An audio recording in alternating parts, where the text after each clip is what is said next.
Hey violent community, it is Trevor back with another Flat Round and Spun, here to do an anniversary video, the kind that Scott from No Solution loves. So I'm going to dedicate this video to him.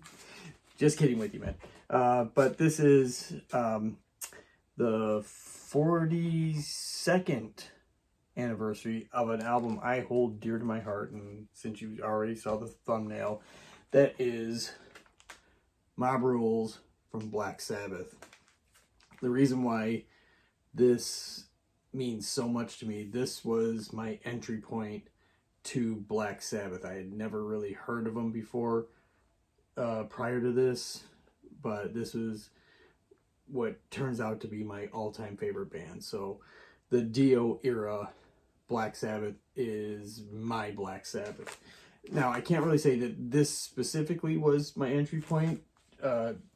In all actuality, it was a few months earlier, August of '81. The first time I heard Black Sabbath, saw the name, was in a movie and the soundtrack to Heavy Metal. That's where I launched off with it. I remember being with my mom at a department store and flipping through the records, and I saw this, and I had already seen the movie. I was like 10, almost 11 years old. Yeah, I loved that song, so that was the reason why I picked up this album, because prior to that, I hadn't heard anything that heavy before, and the song Mob Rules is just brutal. Now, the thing is that some people might not know that the song on the soundtrack is different than the one on the album. They redid it. I guess they recorded the one on the soundtrack first, and for, I guess, continuity purposes, they re-recorded it for the album.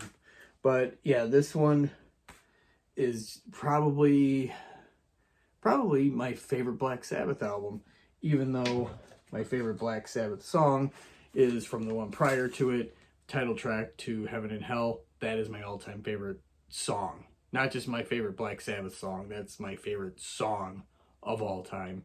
So, that one there. But let's talk about this. So, released today, November 4th, 1981. This was the second outing with Ronnie James Dio. First one with Vinny Appice on drums, since Bill Ward left mid-tour during the Heaven and Hell tour. And it is just chock full of great songs. I mean, the first thing you hear on this album is the hi-hat count-in, and then Turn Up the Night. It just explodes out of there. Goes into Voodoo, which is a great mid-tempo song. The monolithic trudginess of the Sign of the Southern Cross, and there's just so much coolness in that song. Like, Geezer is on there with a distorted bass with a wah pedal, and it is just awesome. Then there's like this instrumental interlude called E5150 or E5150 if you want to look at it that way. Just sounds really eerie, and then segues right into the song The Mob Rules. And, you know, I'm already familiar with that song. Going into side 2, Country Girl, which sounds just like a hard rock song, but it's still pretty cool. Slipping Away is another kind of up-tempo hard rock song, not so much a metal song. But then we kind of go back into the heavy metal of Falling Off the Edge of the World. One of those songs where Dio has his like kind of self-righteousness in it. And then we end with the kind of toned down,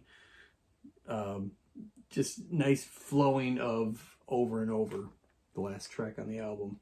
Really cool stuff. Yeah, this was produced by Martin Birch, who also did the previous album and was also known for working with Deep Purple, and earlier this year, 1981, was the beginning of the relationship of Martin Birch and Iron Maiden. So he was a well sought out producer in the metal world. So yes, November 4th, 1981, 42 years old.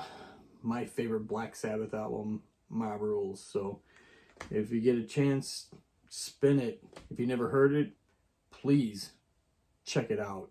It is such a fantastic album. So anyway, just wanted to do a little video for my favorite album. We'll talk to you guys later. See ya!